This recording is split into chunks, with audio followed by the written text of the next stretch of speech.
Shalom saudara yang dikasih Tuhan.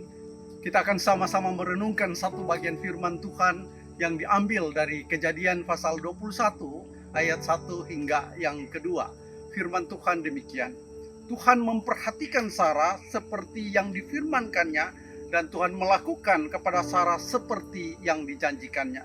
Maka mengandunglah Sarah, lalu ia melahirkan seorang anak laki-laki bagi Abraham dalam masa tuanya, pada waktu yang telah ditetapkan sesuai dengan firman Allah kepadanya. Tema renungan kita pada hari ini yaitu janji ditepati. Saudara, pernahkah kita berdoa kepada Tuhan dan doa seakan tidak dijawab oleh Tuhan? Apa respon kita? Apakah kita mengatakan bahwa Tuhan tidak memperhatikan kita, atau kita mengatakan Tuhan tidak menepati janjinya bagi orang percaya?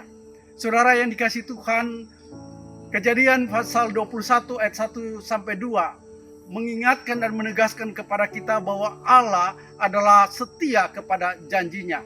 Allah memperhatikan janjinya kepada orang yang percaya kepada Tuhan. Saudara, kalau kita memperhatikan bagian ini, maka kita menemukan bagaimana Tuhan menepati janjinya kepada Abraham dan Sarah di masa tua mereka. Janji yang sudah sekian lama mereka tunggu-tunggu digenapi oleh Tuhan. Dan janji yang serasa itu sesuatu yang mustahil. Tetapi bagi Tuhan tidak ada yang mustahil. Saudara, Sarah mengandung pada waktu yang tidak masuk akal menurut manusia. Usia yang sudah lanjut, kondisi fisik yang sudah lemah. Pengalaman hidup mengatakan bahwa tidak mungkin ia akan melahirkan seorang anak. Namun firman Tuhan mengatakan terjadi, maka itu terjadilah.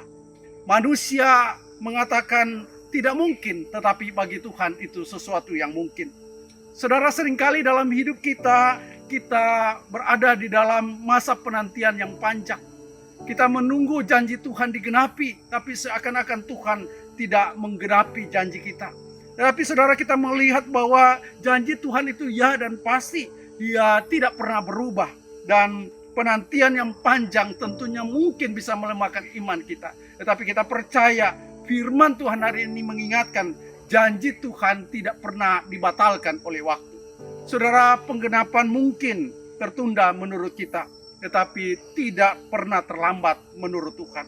Ketika Tuhan menggenapi janjinya, Ia melakukannya tepat pada waktunya. Dan penggenapan itu tentunya akan menguatkan iman kita, menguatkan kepercayaan kita kepadanya. Saudara yang kasih Tuhan, janji Tuhan apa yang sedang kita nantikan hari ini? Doa-doa apa yang engkau panjatkan di hadapan Tuhan yang belum dikabulkan oleh Tuhan? Firman Tuhan hari ini mengingatkan kepada kita, percaya akan janji Tuhan. Tidak ada yang mustahil bagi Tuhan. Jangan menyerah, karena bagi Tuhan tidak ada yang mustahil. Tuhan Yesus memberkati kita semua. Amin.